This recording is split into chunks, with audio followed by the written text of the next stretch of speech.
Imagine if the government made a law that any person can only have one child in their entire life, and if anyone tried to have a second child, that child would be killed even before being born. Not only that, if anyone opposed this, they would be thrown into such a high-tech underground prison from where escape is impossible. Even if you accidentally saw a dream, the bomb placed in your stomach could explode. John gets trapped in such a terrifying world, whose wife Karen is pregnant, and the government does not approve of this at all. The story begins in a futuristic Canada where, to stop the increasing population, the government had implemented an extremely strict law. According to this law, no family could have more than one child. No one was allowed to have a second child, even if their first child had died. Whoever broke this law was sent directly to the country's most dangerous prison. Strict security was deployed at the border of Canada and the US, where every person was allowed to go forward only after a rigorous search. In the meantime, in a car, John Brennick, who had previously worked in the army, is traveling with his wife Karen. Karen has worn a magnetic vest under her coat. In fact, she is pregnant and wants to give birth to her second child far away from here. With the help of this vest, her reality will not come out during checking. While the soldiers are searching their luggage, a girl is arrested for being pregnant, which makes Karen even more afraid. But her magnetic vest saves her. As they step out, a soldier's eyes fall on that magnetic vest, and several soldiers start running after them to catch them. John tells Karen to run away from there to save their child and wife, while he himself decides to stay there and stop the soldiers. After this, John is taken as a prisoner with other inmates to a prison named Fortress. This is the country's highest technology prison, built in the middle of a desolate desert. It was almost impossible for anyone to escape from there. When the prisoners arrive inside, the guards strip them completely naked and perform a rigorous search. After this, all prisoners are taken to a room, and a high-tech tracker is inserted into their stomachs. If any prisoner breaks the prison rules, this system will activate and tear his stomach open. The director warns everyone, saying that if any prisoner goes outside the yellow line, sharp pain will start in his stomach, and as soon as he crosses the red line, that prisoner will die instantly. One prisoner, panicking, accidentally went past the yellow line and suddenly fell to the ground because of sharp pain in his stomach. He couldn't understand anything. In panic, he accidentally crossed the red line too. At that very moment, his stomach began to swell rapidly and burst with a loud explosion in a few moments. After this, all the prisoners reached the underground prison via a lift, which was built about 30 floors below the ground. John was put in a cell with a prisoner named Nino and a robot named Zed. To stop the prisoners from going out, laser beams were placed outside all the cells. John met D-Day and Abraham there. Before sleeping at night, Abraham warned John not to see any dream even by mistake. After everyone fell asleep, Zed came there for checking. He scanned John's brain and reached his dreams. John was seeing his wife Karen in his dream. From his monitoring room, Poe also saw John's dream and his eyes fixed on Karen. Since no one was allowed even to see a dream there, Poe activated John's security device, and he suddenly woke up from sleep due to sharp pain in his stomach. The next day, while working, a prisoner named Maddox, who was the type to love men, tried to take wrong advantage of Nino. John immediately reached to save him, but Zed stopped their fight by activating the device in their stomachs. After this, the three were locked in a small laser cell and asked who had started it. Nino was very afraid of Maddox, so he remained silent. To save his friend, John took the blame for the fight on himself. After this, John is taken to Poe's office, where Poe is watching Karen bathing. Then it is revealed that Karen had also been caught and put in this same prison. Poe starts torturing John and Karen brutally, and both begin writhing in pain. Later, Abraham tells John that all the women are kept on floors A and B, and Karen must be there. On the other side, Karen is with another pregnant girl in the prison. As soon as she feels pain in her stomach, the guards forcibly catch her and take her away from there. Every single woman present there is pregnant. Seeing all this, Karen realizes that something or other wrong is definitely being done with the newborn children. On the other side, in the men's prison, Maddox attacked John, and a fierce fight started between the two. Karen is shocked to see John from her floor.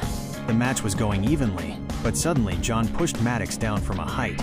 Maddox somehow saved his life by catching the edge. Poe ordered John from his office to finish Maddox, but John refused to obey him and save Maddox's life. In anger, Poe activated the device in Maddox's stomach, causing his stomach to burst with a loud explosion. Before the guards could catch him, John very cleverly gave Maddox's security device to Nino.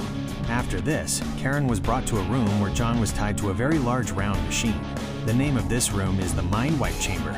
Poe had sent Karen there to explain things to John, but after a short while, the guards dragged her out. Now the machine began to spin rapidly, causing a disturbance in John's brain. This was the punishment for not obeying Poe's order. Old memories of John's training days and wedding began to spin in his brain. 3 days later, Poe called Karen to his office. He couldn't understand how John had lasted on that machine for 3 days, whereas most people die in just 1 hour. Poe told Karen that if she divorced John and became his, he would release both John and her unborn child. Thinking about her husband and unborn child, she agreed against her will. When John returned to his cell, he had become a living corpse. He didn't talk to anyone and lay quiet and lost. He even stopped feeling any kind of pain. Karen began living with Poe now. One night she saw Poe sitting on a chair with several wires connected to his body. Then it is revealed that Poe had been modified into an advanced human. He doesn't need to eat or drink, nor does he need to sleep. Just connecting these wires once a month and taking amino acids is his food. The same is done with the children born in the prison. Through several operations, those children are made into advanced humans, so that one day the entire Earth is free from ordinary humans and hunger and thirst. Hearing this, Karen is shocked. Now 4 months had passed, but there was no major improvement in John's condition. Abraham told him that Karen's stomach has now grown quite large, and soon their child is going to come into this world. John didn't give any reaction, but a tear quietly flowed from his eye. That night, Karen cajoled Poe, made him drink heavily, and knocked him out. Then she reached John's dream through the control panel, where John was stuck in a deep pit in his childhood. Karen pulled John out of that pit in the dream, which brought John to his senses in the real world. His companions were very happy to see him well. John asked Abraham for help to escape from the prison with Karen. Abraham became ready to take such a big risk for John. Karen was also very happy to hear news of John being well. Later, Nino gave John the same security device they had extracted from Maddox's body. In fact, their friend D-Day was a computer expert before coming to prison, so he decided to examine that device carefully. After this, Karen stole a diamond-like shining thing from Poe's room. She was about to go out when she hid that thing in her mouth. The next day, she gave that same thing to Abraham and asked him to deliver it to John. In fact, that diamond-like thing was a minute map of the entire prison. They calculated that escape from the prison is possible through the construction site route. The next morning, Abraham kept that map back in Poe's room so that no one would have even a bit of suspicion. On the other side, D-Day found out how that security device works. A very powerful magnet was installed inside that device. They decided to extract the other devices from their bodies using the same. Their plan was successful, and everyone's security devices came out. The next day, the Zed robot told Poe that something wrong was going on in the prison. Poe saw Karen stealing the lens, and Abraham putting the same lens back in the camera footage.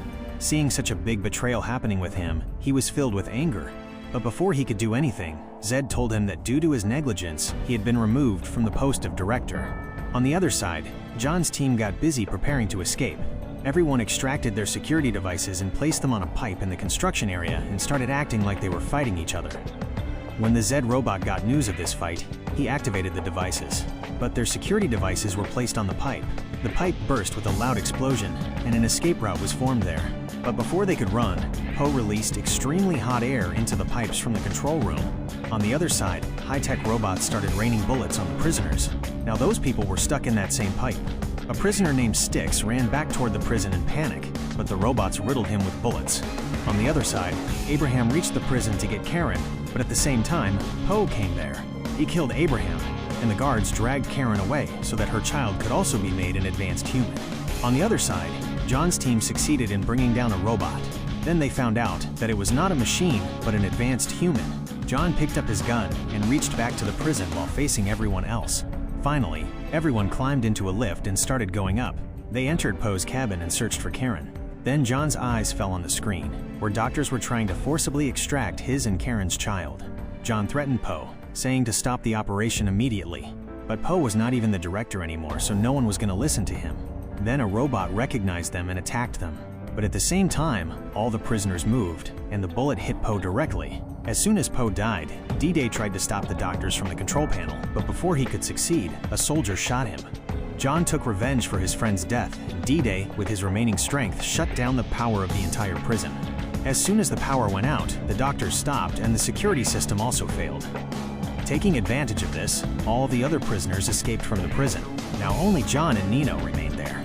They reached to save Karen, and after rescuing her from the doctors, they escaped in a prison truck. The three only stopped after reaching the Mexican border. Now Karen was about to give birth to the child, but then, the prison truck suddenly started moving on its own. It turned out that the truck was still being controlled from the prison. During that, the truck crushed Nino and killed him. John went out to face it, while Karen was writhing in pain in the hut. John blew up the truck with a loud explosion, but unfortunately, that truck collided with the hut, and Karen got stuck under the debris.